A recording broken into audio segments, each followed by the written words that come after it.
This is a Film Stories original podcast. Love this podcast? Support this show through the Acast supporter feature. It's up to you how much you give, and there's no regular commitment. Just hit the link in the show description to support now. Explaining football to the friend who's just there for the nachos? Hard. Tailgating from home like a pro with snacks and drinks everyone will love? An easy win. And with Instacart helping deliver the snack time MVPs to your door, you're ready for the game in as fast as 30 minutes. So you never miss a play or lose your seat on the couch or have to go head-to-head for the last chicken wing. Shop game day faves on Instacart and enjoy $0 delivery fees on your first 3 grocery orders. Offer valid for a limited time. Other fees and terms apply.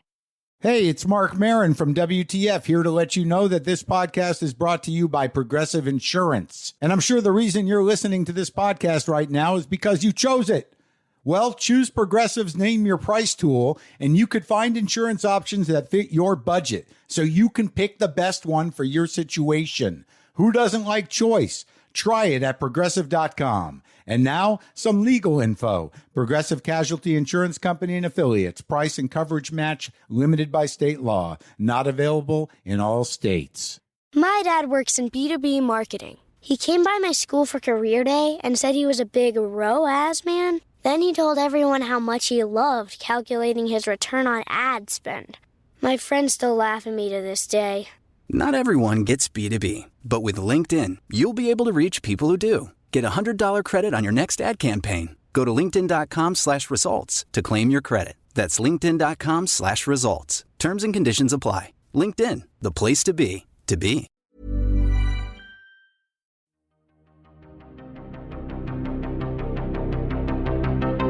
This is Writers on Film, the only podcast dedicated to books on cinema.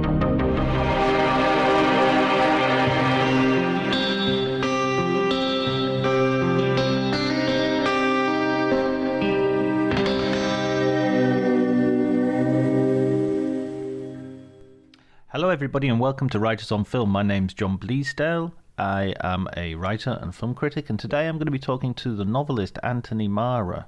Anthony has written 3 novels: A Constellation of Vital Phenomena, The Tsar of Love and Techno, and his latest book, which we're going to be talking about today, is Mercury Pictures Presents.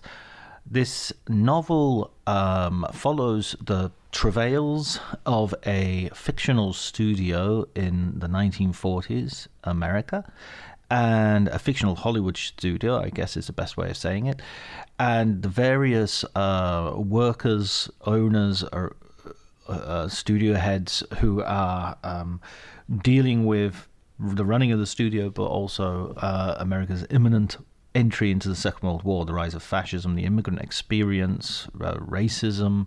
Lots of different topics are addressed by the novel, but it's also a very funny comic novel, as you will hear me express during our conversation. But it's a really good book. You don't need to have read it to listen to the podcast, because we try to keep it spoiler free, but I've got a feeling if you listen to the conversation you'll want to read the book soon afterwards, so buyer beware in that sense. If you enjoy the podcast, please remember to subscribe and to like and to tweet about it, and to generally, if you could share the word, I would really appreciate it. You can follow me on Twitter at Dr. Jonty, DRJONTY. But before you do any of that, please enjoy the conversation.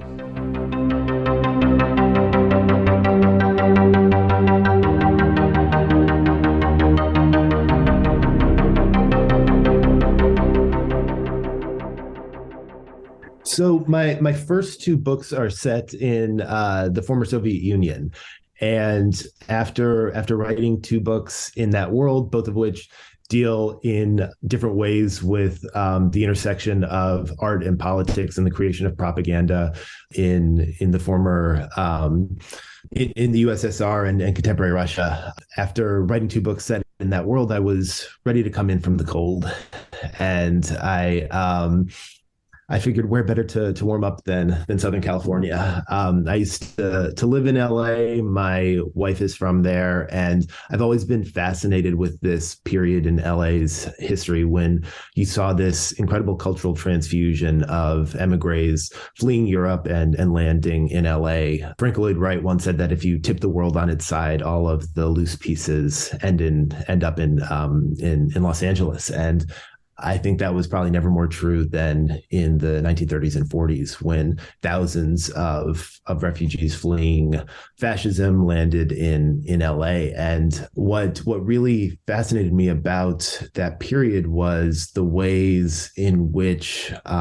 this community was responsible for many of the movies of the 1940s that are best remembered these days, and how they became an integral part of the American propaganda apparatus during the war, even though as citizens of Axis-aligned countries, they were often denied the very rights and freedoms that their movies championed.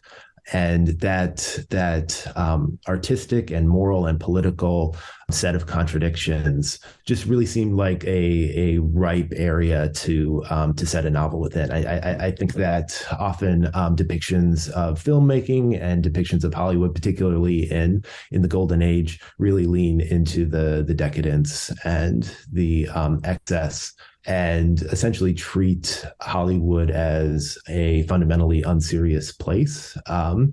In the research I did, in the reading, in the work of a number of guests who have appeared on this very podcast, it seemed to me that view of both the period and the industry was flawed somewhat, and I was interested in maybe taking a somewhat different approach on that period. Really interesting that you say that, because I think that's what I got. There was a real sense of admiration for some of these people and the mavericks, and not uncritical, but focused. And then you see something like Babylon, which I haven't seen yet. I hasten to add, but even from the title and the reference obviously is to Kenneth Anger's Hollywood Babylon. There's this sense of like that the sleazy Hollywood is the Hollywood that sort of lives most vibrantly in our imaginations. Yeah, I think that's so true. I think it's not without a degree of merit, but I think, like all, as has been said, the problem with cliches isn't necessarily that it's that cliches are completely false, but that they simply narrow the field of experience to one story. I think I was interested in looking at some of these other stories that appear during this period, and one of the things that I find so fascinating is how the movies that live on in the cultural imagination the most from that period, I think, are the ones that were fundamentally interested in politics in some way. I mean, the movie that I think probably has endured the most is obviously Casablanca, and that's a movie that was made by and about refugees, and it came not only to really define and express the experience of many of the participants in the making of that movie, who had fled Europe, but also came to really define how America came to see itself in that period. And those seem to be some of the films and the stories that maybe undercut this image of Hollywood as this preposterous place filled with frivolous people. Casablanca I rewatched quite recently, and I thought it's so amazing not only how much that film is, as you say, and Noah Eisenberg's book about it is a really, really good read if our listeners haven't already Oh, fantastic. I absolutely love that book. Yeah, superb. All the stories behind even small roles, people who have come from Germany, it's an anti-Nazi movie, which is so anti-Nazi, even the Nazis are played by anti-Nazis. Yeah, and I think that's a great example, though, of some of the paradoxes that a number of these figures faced, where you have German Jewish actors who can only find work in Hollywood portraying the very villains they thought they had escaped. Which, of course, you feature in your novel as well, in terms of the character of Ed, who is a Chinese actor, Chinese American, who can only get roles as sort of villainous Japanese post Pearl Harbor, or even, there are other villainous characters that he plays pre Pearl Harbor as well. It's sort of this rather bizarre set of circumstances in which a number of Asian American actors, Philip Bond, Richard Liu, Chester Gahn, suddenly found themselves in a position where they were in high demand due to the necessity of creating anti-Japanese movies. Eddie, as you mentioned, is this character who has spent his entire career being typecast in roles that fall far below his talents. He's sort of the only major character in the novel who was born in the U.S. And really the only major character who has much genuine talent in the book. But because of the racist typecasting that was so prevalent in Hollywood during that period, both on the set and off, and that continues in many ways through to the present day, he is as much of an outsider and an exile as the emigres that he works with. And following Pearl Harbor, he is hired by the studio Mercury Pictures to play Japanese villains. And one of the things that I found so dramatically interesting about this, sort of circumstance that he finds himself in is that the war really puts this character, Eddie, in a position where his livelihood comes in direct conflict with his conscience. And I think that this was sort of an existential position that many figures involved in the propaganda business found themselves in, where Eddie really abhors the sort of racist caricatures that he's assigned, but he's also determined to take advantage of this brief moment where he has a bit of bargaining power in an industry that has long marginalized him. That's what I think makes the novel so fascinating, is how there are these complicated, moments where characters are genuinely challenged by the price of success, and then what they can reap back from those compromises, what they can sort of how they can empower themselves, but does that come at the cost of a larger political problem? Yeah, absolutely. One of the sort of the through line or perhaps thematic reoccurrences in the novel is the presence of devil's bargains. Right. And it's during this time period, Thomas Mann was writing Dr. Faustus in the Pacific Palisades. His son, Klaus, wrote Mephisto a decade prior, which also is an updated version of the Faustian tale. And I find like Devil's Bargains in general to be an incredibly powerful dramatic tool, because I think that we all face devil's bargains every day on much smaller scales, that every choice is a compromise to one extent or another. And I think that these moral conflicts are perhaps more interesting than other forms of conflict, because it pits characters not only against outside forces but also against themselves.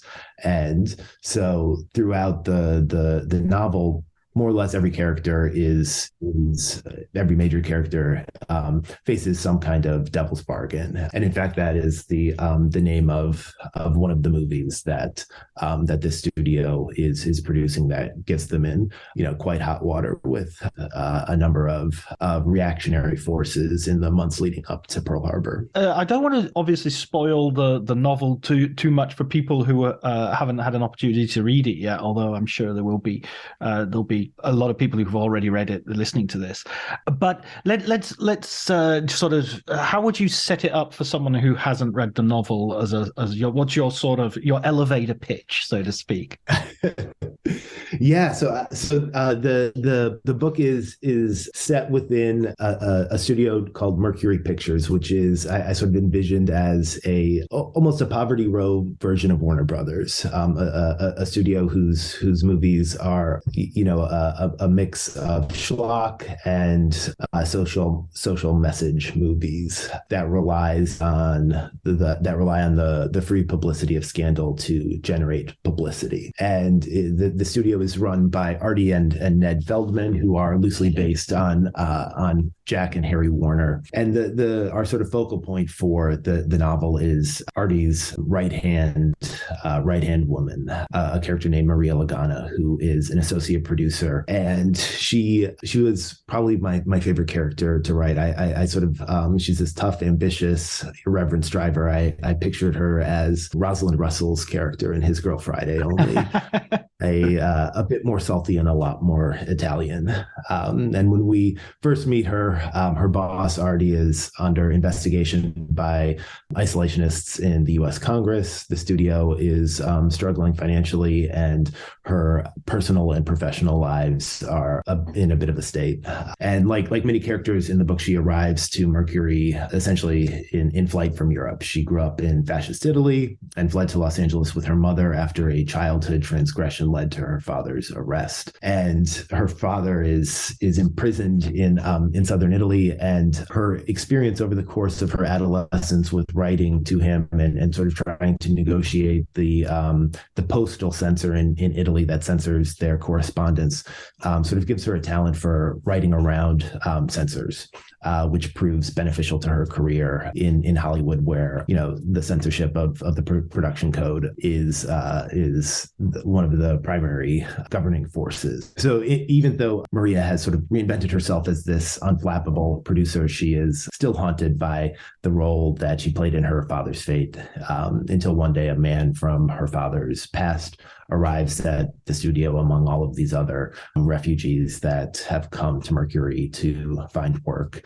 And with his appearance, the various fictions she has spun to survive begin to unravel. It's funny how I love that idea of Rosalind Russell. Who did you picture as Artie then? Because I mean that they're definitely not Cary Grant. Right? Yeah, no, that would have worked. Well, first of all, Cary Grant's got a full head of hair. It's true, yeah. So I one of the real joys of writing a novel set in this world is that you can sort of move between different styles and tropes. So for a lot of the front office, business was very much pitched in a screwball comedy sort of mode. There are other chapters that sort of send up, some of the film noir traditions.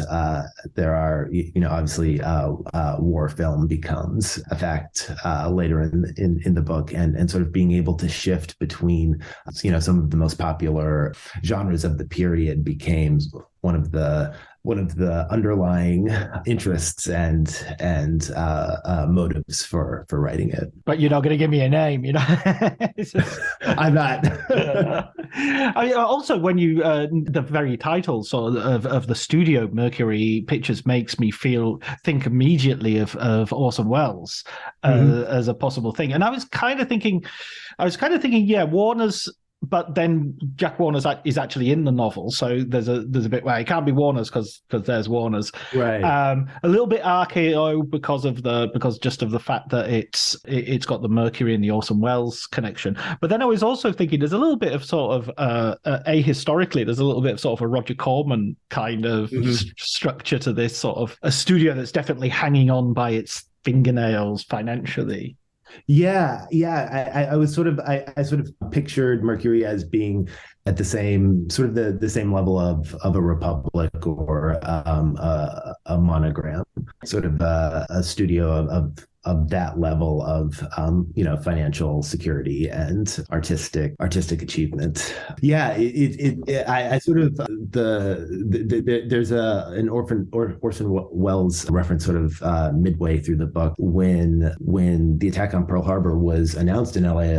A number of people assumed that it was Orson Welles, sort of causing a panic again, as he did with his War of the Worlds broadcast. And one of the reasons that I wanted to sort of tip my hat to Orson Welles and Mercury in the title and in the name of the studio is the fact that the War of the Worlds broadcast created this hysteria in America in a similar way as some of the films that Mercury Pictures, this fictitious studio, creates a degree of panic following Pearl Harbor and the release of a number of these propaganda movies. Yeah, I mean, you've got this great structure as well of having sort of a situation and then quite lengthy sort of flashbacks to provide context for some of these characters, particularly in Maria at the very beginning. But then you have other characters, Italian characters, who go back to fill in their thing. But it's also interesting in terms of the sort of history and the moment, the situation that they find themselves in the moment,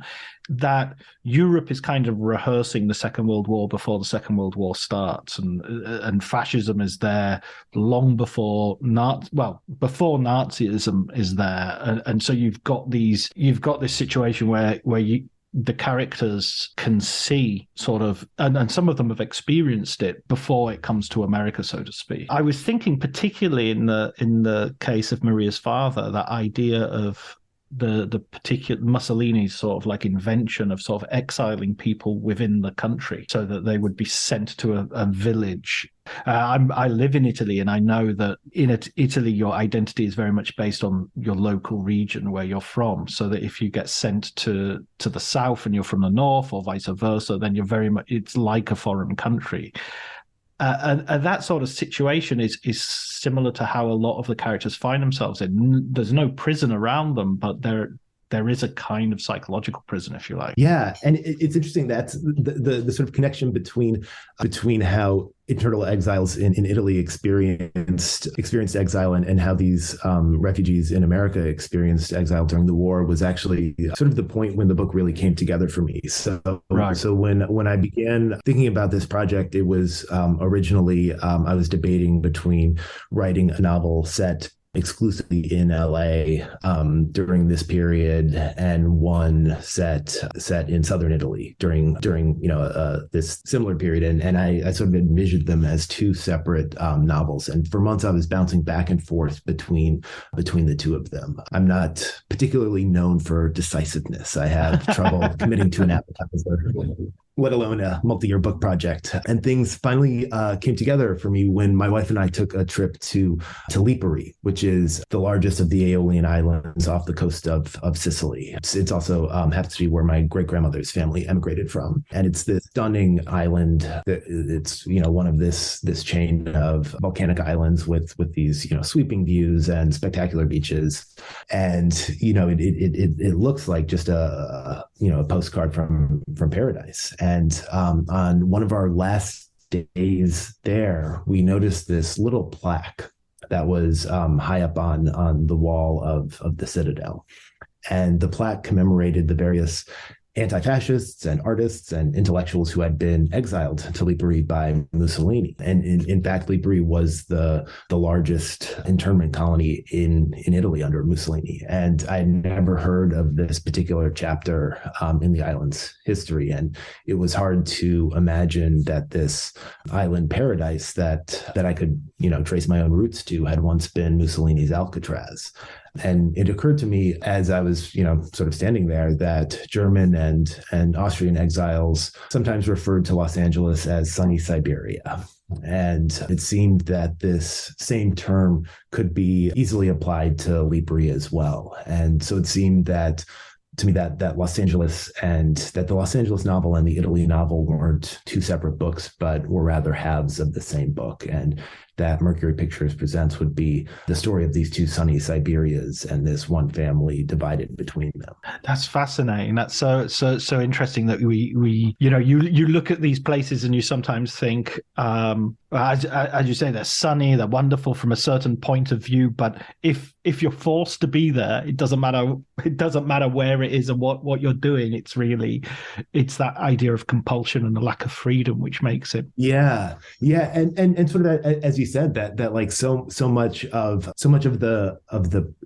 the sense of confinement and imprisonment was psychological. That these were places, both in Italy and in the areas where internal exiles were sent. There wouldn't be barbed wire. There wouldn't be big walls. It was often simply a particular area that they were allowed to live in, and they weren't allowed to go past these sort of invisible markers outside of whether it was the town limits or a river or what have you. And in Los Angeles during the war, citizens of Axis countries were classified as enemy aliens, even if they fled to the U.S. as refugees, and they were prohibited from traveling more than 5 miles from their house. If they lived on the coastline, they were forced to move inland.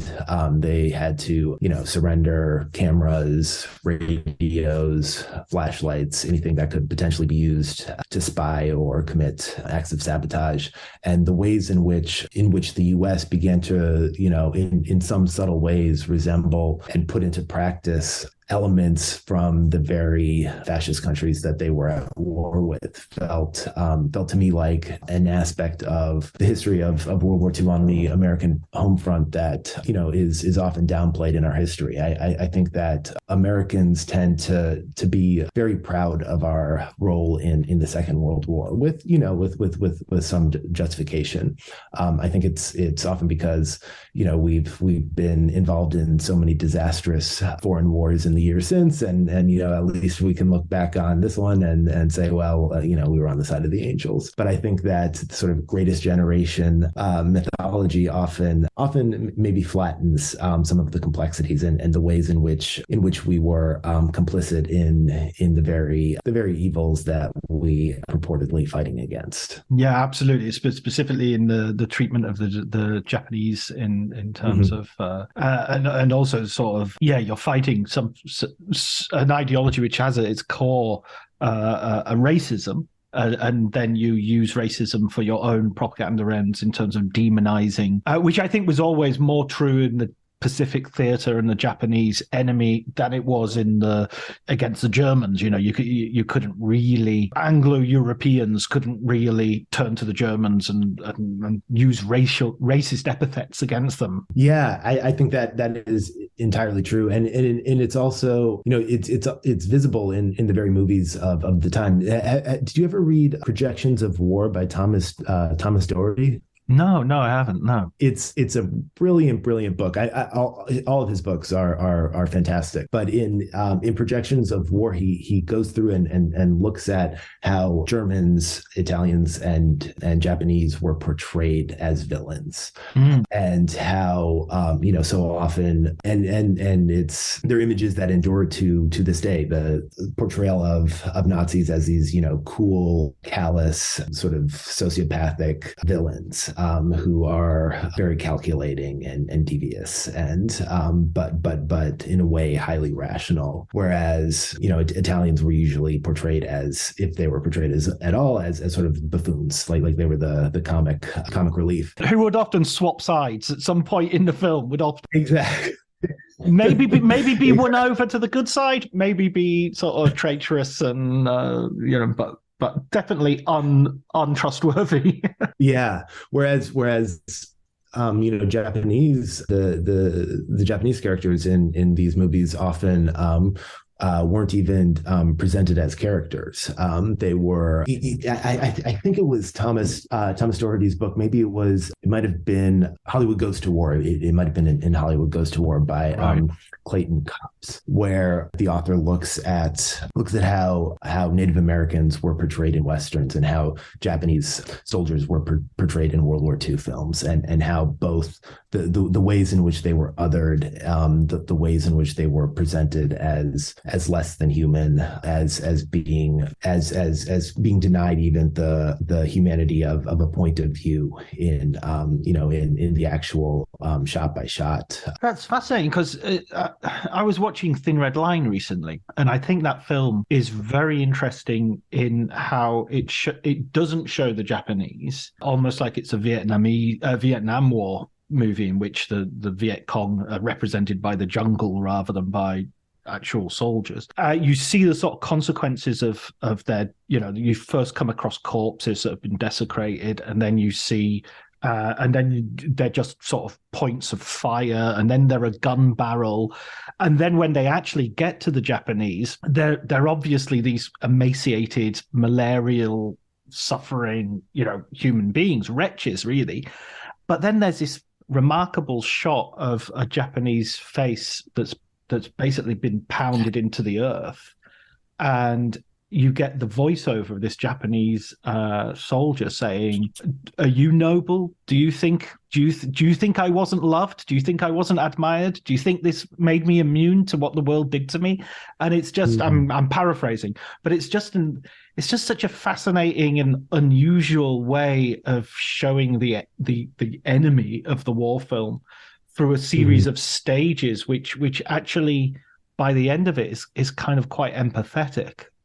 That's fascinating. Yeah, and I mean that seems like something that you certainly wouldn't have seen in the films of the 40s. Yeah. What's the Bogart movie as well, isn't there? There's a Bogart movie with Sidney Greenstreet. Is it like Northwest Passage or something, which is very virulently anti-Japanese? Yeah.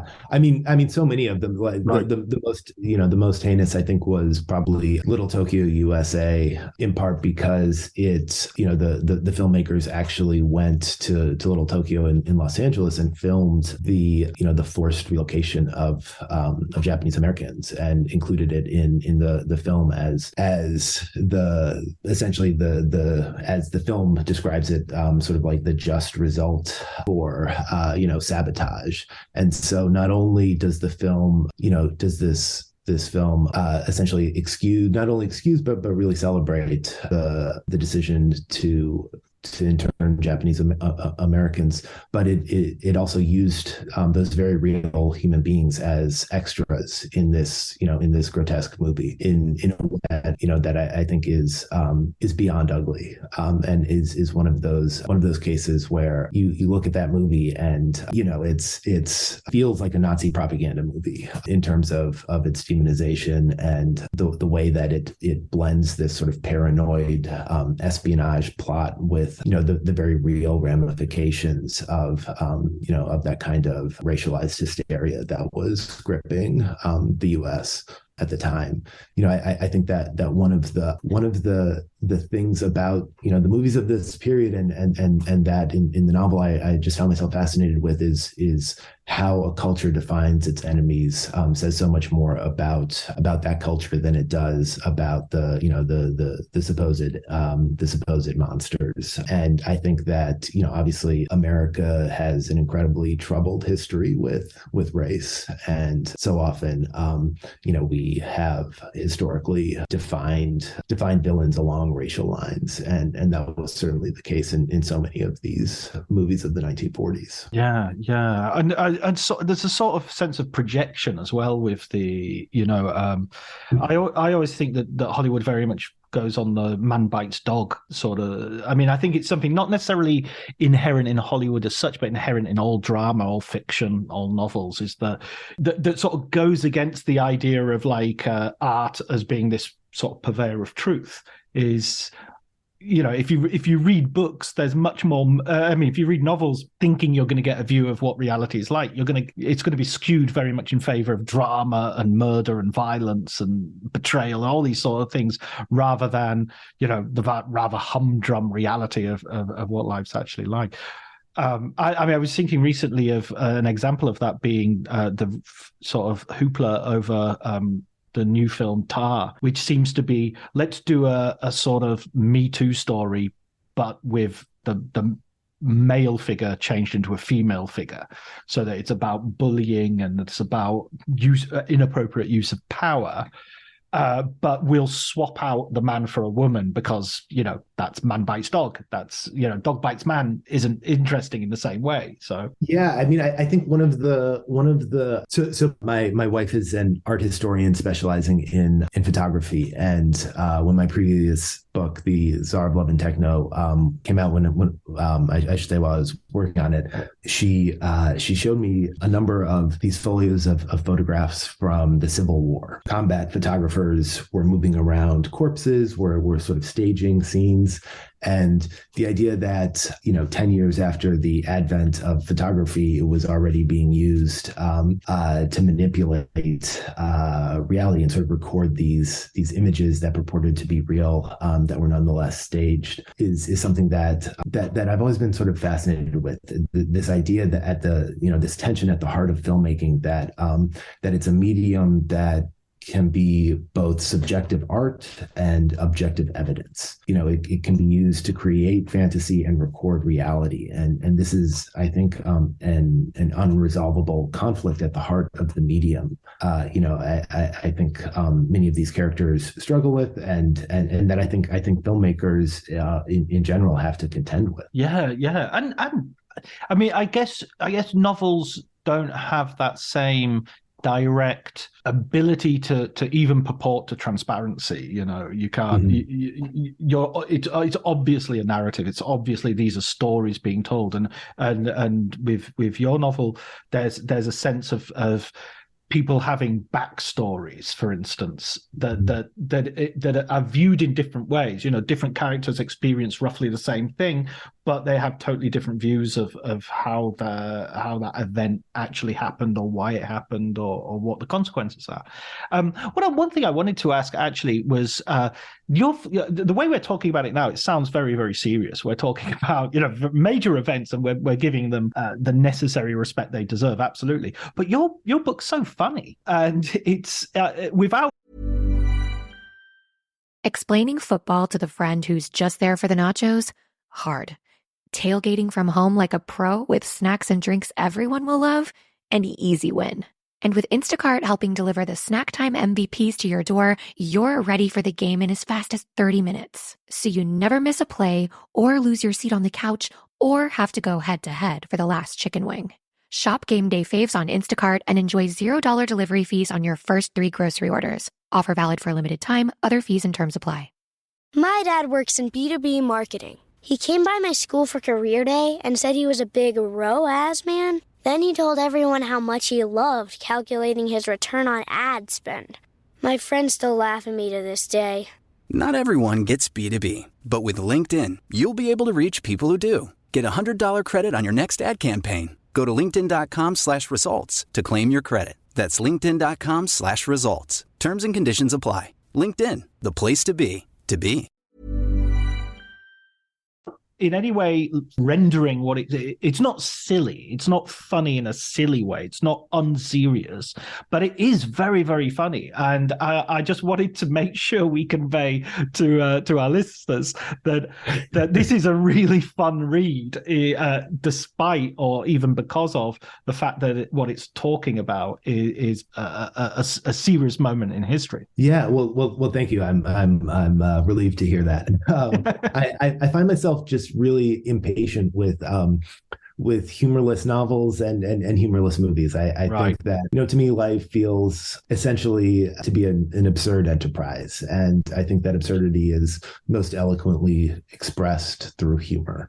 I think that, humor is sort of how we try to comprehend the incomprehensible. So I think that that no matter how serious the subject of a particular work is, if there's not humor in it, it feels kind of false to me. I come from a people who make jokes at all of the wrong moments. I think that even when we're in the midst of tragedy, there is a natural tendency to try to find a bit of comedy in it. And I think that, when I think about like some of the movies that have meant the most to me and that have hit me the hardest, particularly from this period, the movie more than any other one would have to be To Be or Not to Be by Ernst Lubitsch. And that's a movie that is profoundly funny, and yet it is set in the most serious and desperate of times. That's a movie that is set in occupied Poland. It came out in 1942, 3 months after Pearl Harbor. It feels, watching it today, it's this, for anyone who hasn't seen it, I strongly recommend you do. It stars Jack Benny and Carol Lombard. It was Carol Lombard's last film prior to her death, and it's this satire of this Polish theater company essentially trying to use the various tricks of their trade to escape Poland. It is, it's laugh out loud funny. Like there are moments of high farce. And yet Lubitsch, I feel like throughout the movie, he wields comedy like a scalpel. And I feel like watching it, you come to sense that that a joke can be a deadly serious thing. And he is relentless with using satire to expose the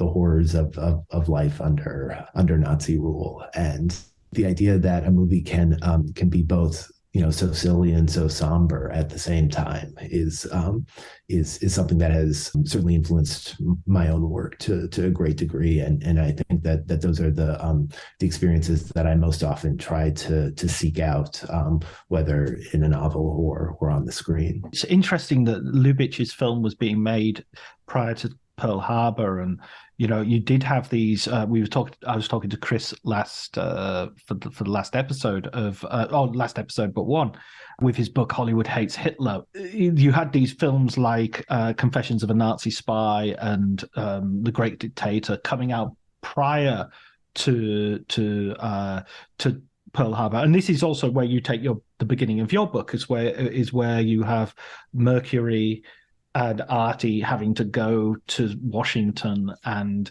sort of defend themselves because, and this is another thing that, you referred to the Great Generation and the Good War, another detail which is sometimes forgotten or glossed over is that prior to Pearl Harbor, there was a fairly bullish large section of the population and of the political class that wanted to stay well out of the war and actually had some admiration for the German Nazi Party and for the sort of Axis, what then became the Axis powers. Yeah, absolutely. I mean, Charles Lindbergh, was the spokesman for the America First Committee, and he was, now we think of him as, as this simply as a celebrated aviator, but he was perhaps the biggest celebrity, the most influential cultural figure of that moment, and he was 100% in favor of of playing nice with Germany and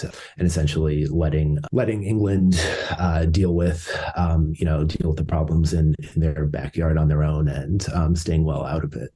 I think that yeah, there is a tendency to imagine that World War II began in December 1941, and obviously that wasn't the case. And for the years prior, we did isolationism was far more popular a policy stance than interventionism in the U.S. And one of the things that I found so interesting, and you referenced Chris and his book Hollywood Hates Hitler is absolutely brilliant. I recommend that anyone who hasn't read it pick it up. I also recently got my hands on his new biography of the Warner Brothers, which is fantastic as well. But he in that book he describes the investigation into so-called war propaganda by a group of isolationist senators who wanted to essentially force Hollywood's hand in the few cases in which anti-Nazi movies were being produced. And I think that that in how we look at America. So I think that this is a historical novel, and I think that one of the pitfalls of historical fiction in general is that there's often a degree of nostalgia to the project. And one of the guiding principles that I sort of set out for myself when I was working on this is to try to avoid nostalgia at all costs, and look at how history was fictionalized within these moments themselves. And so looking at 1939, 1940, 1941, at the American, the forces in America that were most belligerently against any sort of intervention felt like a worthwhile project. They provide their own sort of comic seriousness as well, in the sense that what they're trying to do is very serious and very dangerous, and of course has echoes. Well, not echoes. What's the word? Sort of forewarnings, I guess, of HUAC in the 50s and on, of where the lessons have sort of to some degree have been learned, and Hollywood kind of collapses in a way that it doesn't in the 1941 version. Yeah, I mean it's sort of fascinating how given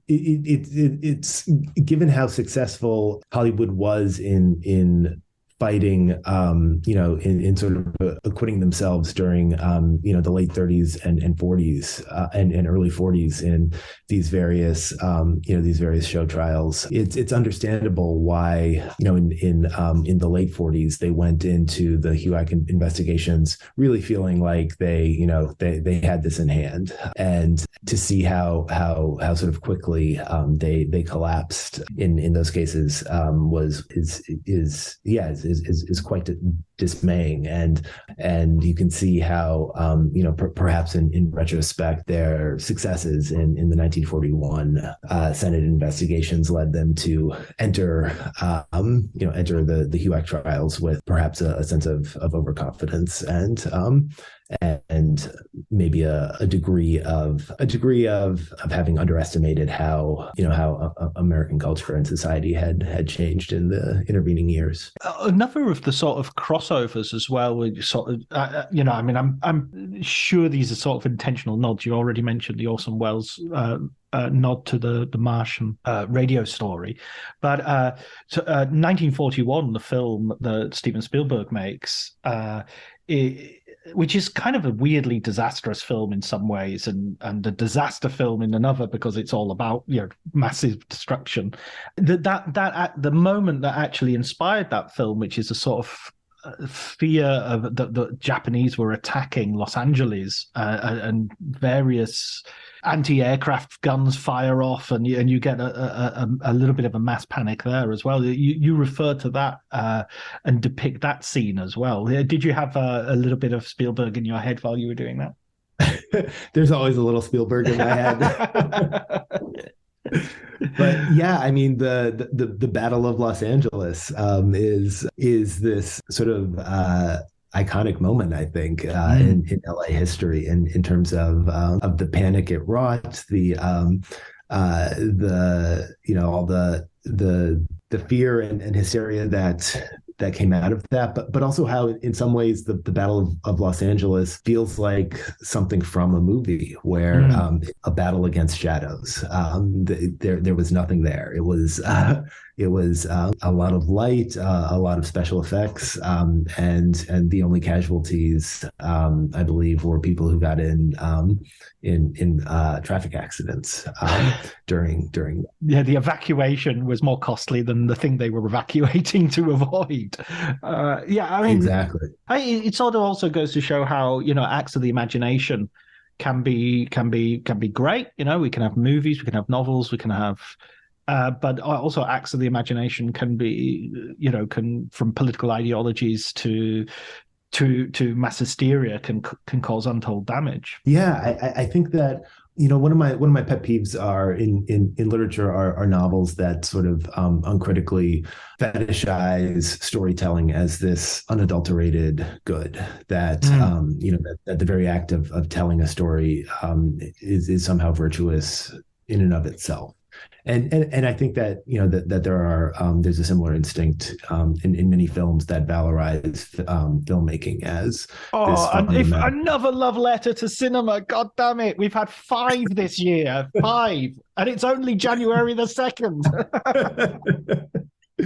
Exactly. Yeah, I think that that there's something that I find troubling in the idea that that the medium itself is seen as morally as morally righteous, when in fact a novel, a story, a movie, like any other instrument of persuasion, can be used for very destructive ends. And I think that it's something that I think in the past 7 years or so, certainly in America, we've been thinking of, or hopefully we've been considering more and more, just in terms of the fictions that have been spun by so many of our political leaders in ways that are very damaging. And I think that as as a novelist, I'm always aware that the very thing that I'm doing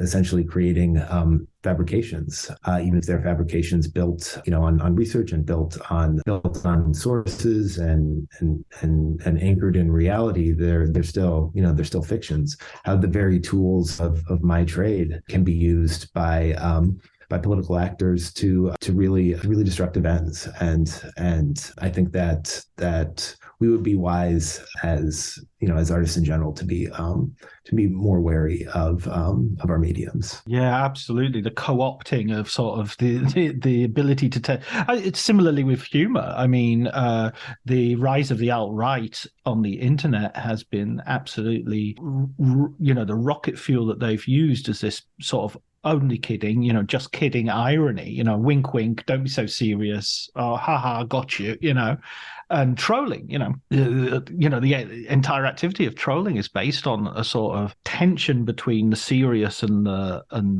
what do you really mean? Are you really, what are you really saying?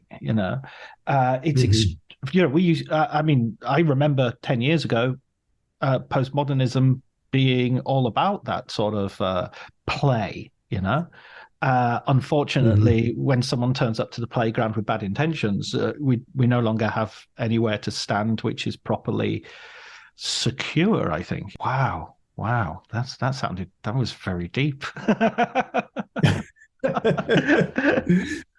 You should have a podcast. Yeah, I should do, shouldn't I? Like every other white man in his 50s. Absolutely. This is I love going back and rethinking about Hollywood from this period, and I really appreciated the opportunity to do so with your novel. I'd love to know as well, though, sort of, do you have any books that you would recommend our readers to go to? I'm going to drop this question on you, because usually I ask for a recommended book, but I'm also interested in, were there any like novels about Hollywood that you particularly, or about filmmaking in general, that you particularly would like to underline and point out? Yeah, it's a great question. So maybe first I'll start with some nonfiction. So my absolute favorite book on 1940s Hollywood is City of Nets by Otto Friedrich, which is just a remarkable book. He wrote it intentionally avoiding all in-person interviews. He came to sort of see that most of the players in Hollywood were relentlessly untruthful about their own histories, and so he relied only on other books. And I believe he sort of condensed 500 sources, 500 books into City of Nets, and he has just this genius for managing to pick out the most interesting little tidbits. And as a novelist, I feel like I'm always looking for, I'm much less interested in big sweeping airplane view histories, and I'm much more interested in sort of like the little texture, the textures and the small particulars and specifics that gradually grow into characters. And so, for instance, one of the little details that I actually begin the acknowledgments of my own book with comes from City of Nets. It's this anecdote about Irving Thalberg, who was making a movie and he wanted to have this romantic Parisian seascape scene. And those of us who have seen a map or have been to France will realize that Paris is nowhere near the ocean, and this fact was underlined and pointed out to Thalberg by his various assistants, who used maps and atlases to demonstrate this. And Thalberg was not deterred. His response was that he refused to cater to the handful of people who knew Paris.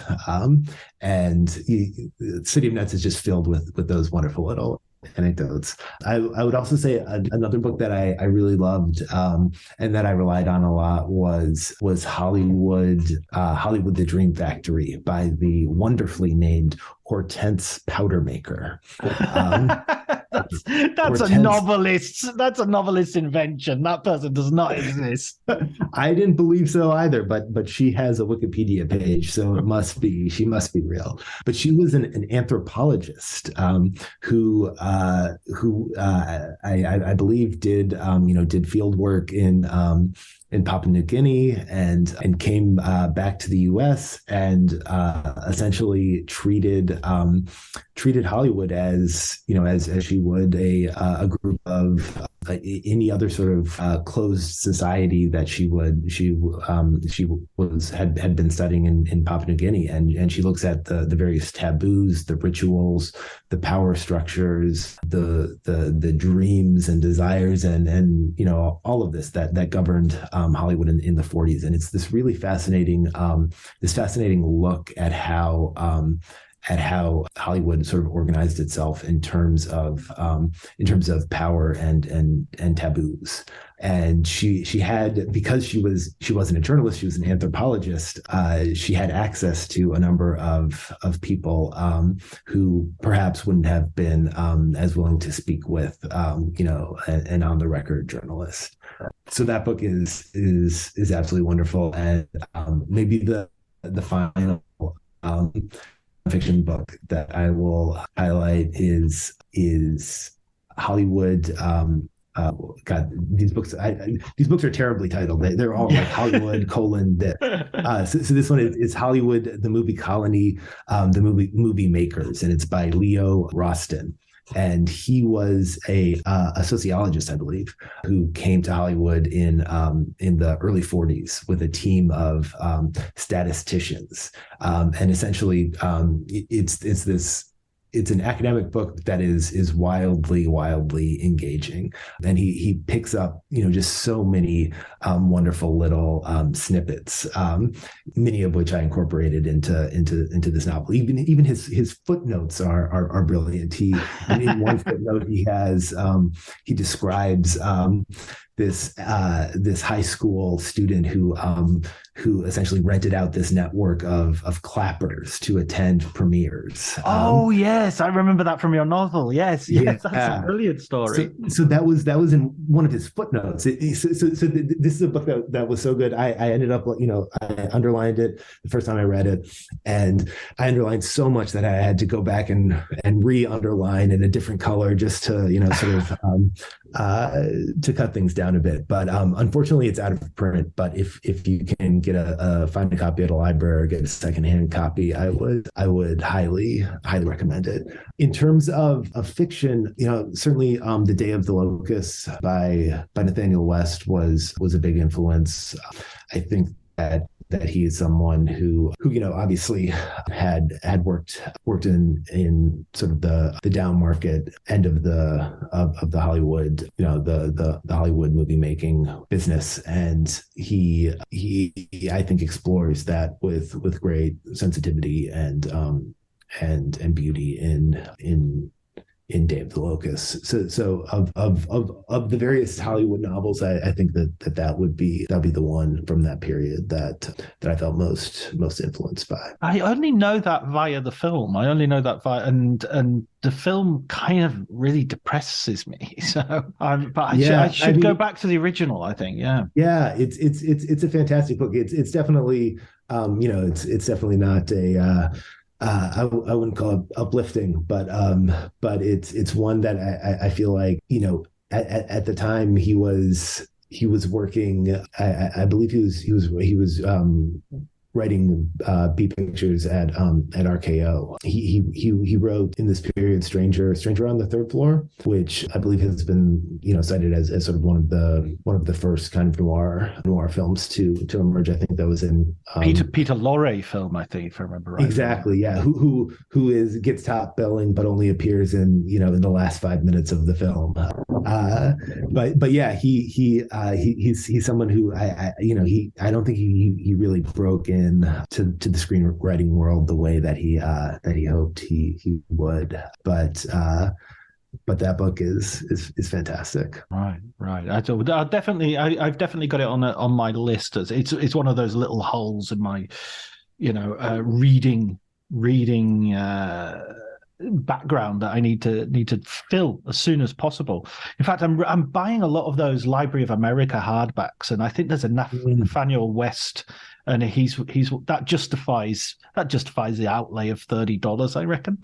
Between that and Miss Lonely Hearts, you're set. Yeah, absolutely. Yeah, it's research I'm doing. It's not for my own pleasure. It's not for my own. I'm sacrificing myself to the worlds of film and books and podcasts. So. Exactly. Another recommendation I just wanted to add on top, not of a book but of a film. Anybody interested in the internal exile situation? I'm sure this is a film you're probably familiar with. I'm not sure if it was a film or originally sort of like a mini series, a 3-part. Was Rosie's Christ Stopped at Eberly, starring Gian-Maria Volonté, which is a really good sort of portrayal of an intellectual who finds himself in a situation similar to one we were talking about earlier, where he's in internal exile in Italy, and anything with Gian-Maria Volonté is worth watching because he's for my money, he's the best Italian actor. Yeah, no, that's fantastic. I actually got to see it in the theater. Wow. It was because it never received an American theatrical release, I believe, it was released in theaters maybe 4 years ago. Right. Yeah, I saw it. I was living in Oakland, California at the time, and the theater was it was completely sold out. There were a couple of people were scalping tickets outside. It was kind of wild to see that much interest in a movie from the 70s, I believe. And I would also say encourage people to read the book it's based on as well by Carlo Levi. Yeah. It's an absolutely brilliant book, and one I think it's a very faithful adaptation, but also so much of the book is simply about Levi's sort of quiet musings on the various towns that he finds himself in, and he has this one. God, I don't believe it made it into the movie, but he has this one scene describing this sort of public toilet facility in one of the towns that he found himself in, and it's this sort of like gorgeous marble thing, and it's in this. It's in this town where there's no running water, where there's no, electricity, and it turns out that the mayor's brother-in-law is a toilet purveyor up north, and a bunch of ducklings have sort of come to live in one of the toilet bowls, and another one is used as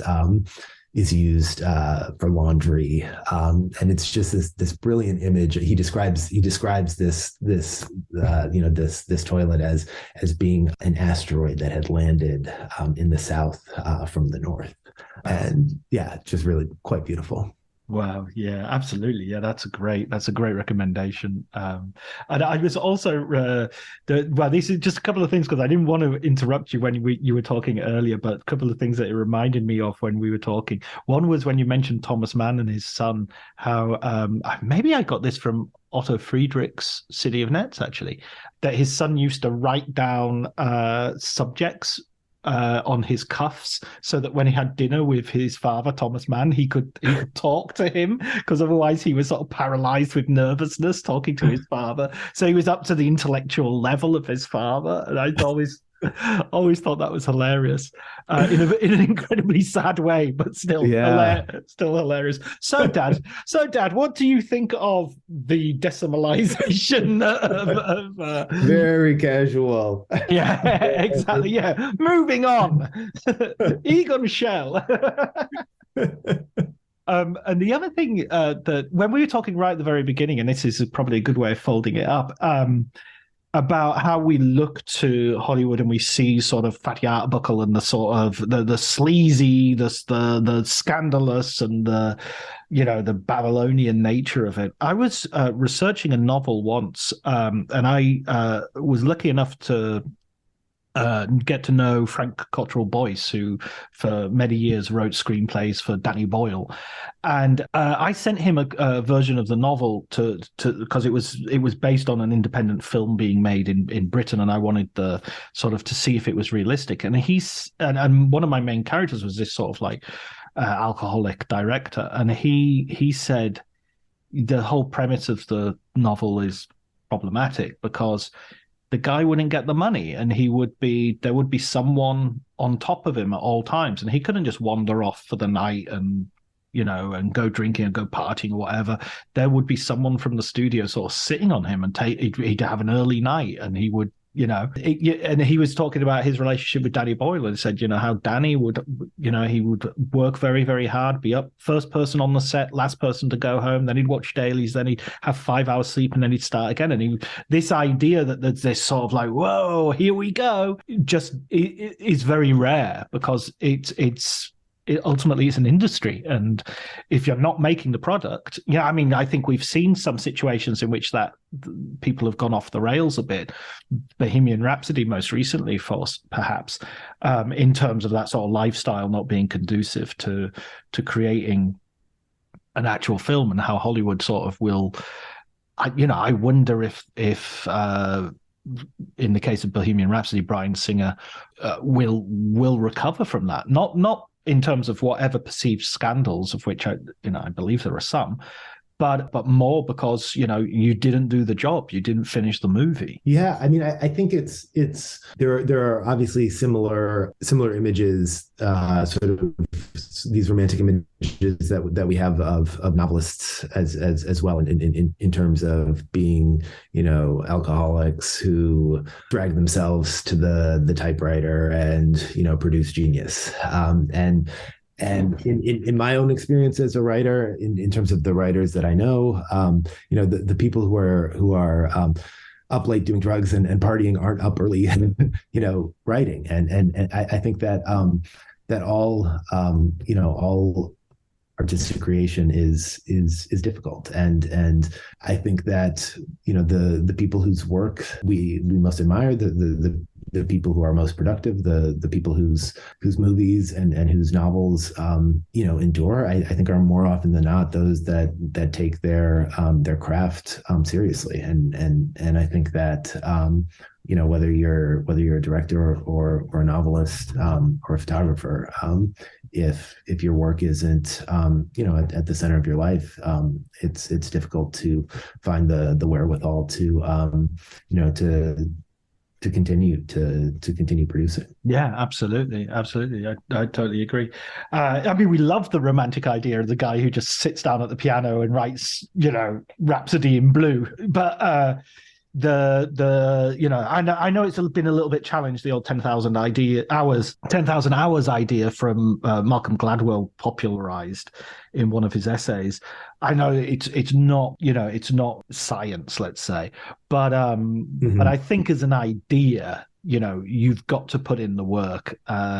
Other stuff around that. I mean, I don't know. There are the exceptional. I mean, I think of someone like Rainer Werner Fassbinder and his, but I mean, he had a huge appetite for drugs and drink but also he must have had a huge appetite for work, because my God, what did he produce? He produced like 2 or 3 films a year. He produced a massive 30-hour-long television program that was that is considered probably his masterpiece with Berlin Alexanderplatz. But maybe he's the exception that proves the rule, because crikey, some of his films are amazing. Yeah, no, I think there's probably always there are probably always outliers, but I had a teacher who used to say that they would only write when they were inspired, but they made sure that they were inspired at 9 a.m. Monday through Friday.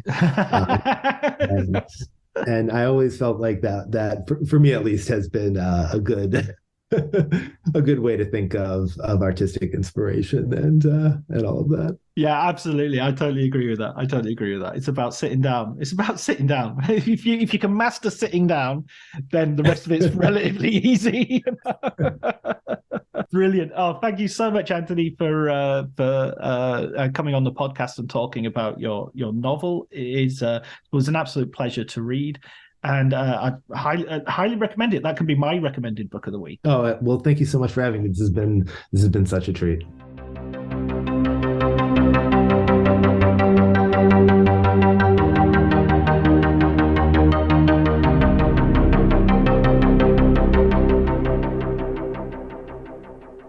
So that was my conversation with Anthony. I hope you enjoyed it. I had a great time talking to him. I loved his novel and I highly recommend it. Mercury Pictures Presents is the title. So there you go. You can get that from all good booksellers everywhere. All that's left... Oh, his recommended books were Otto Friedrich's City of Nets, which has been recommended before. I think it might even have been recommended in the first ever episode of Writers on Film. But it's such a brilliant book. It deserves multiple recommendations. So if you haven't had an opportunity to read it, that would be one to go for. I would love to have Otto Friedrich on the podcast, but unfortunately he died several years ago. All that's left for me to do is to thank Elliot Atkins from the music, Ali Harwood for the art, and to thank you, dear listeners. It's a new year. 2023 has just begun. What a great episode to begin with, and hopefully we're going to go on and continue with Writers on Film for as long as the guests want to talk to me and for as long as you wish to hear. Thank you very much for supporting us through last year, and looking forward to a bunch of new guests and a bunch of great experiences and episodes and conversations. Take care.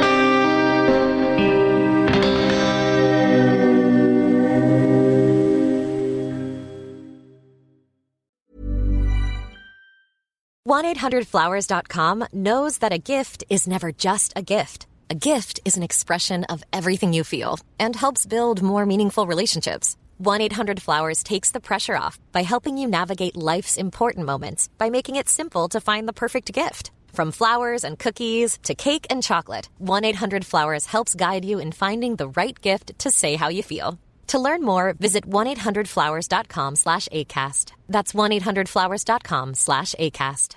Cue the fireplace and your favorite fall movie. There's nothing better than a cozy evening at home with a glass of First Leaf wine. First Leaf is a personalized wine club that delivers right to your door. Sounds magical, right? They get to know your favorite tasting notes, which varietals you enjoy, and whether you prefer sweet or dry wines. So in every shipment, you get bottles tailored to your unique palate. Go to tryfirstleaf.com/fall to get your first 6 wines for just $44.95 with free shipping. This episode is brought to you by Progressive Insurance. Do you ever think about switching insurance companies to see if you could save some cash? Progressive makes it easy to see if you could save when you bundle your home and auto policies. Try it at Progressive.com. Progressive Casualty Insurance Company and Affiliates. Potential savings will vary, not available in all states.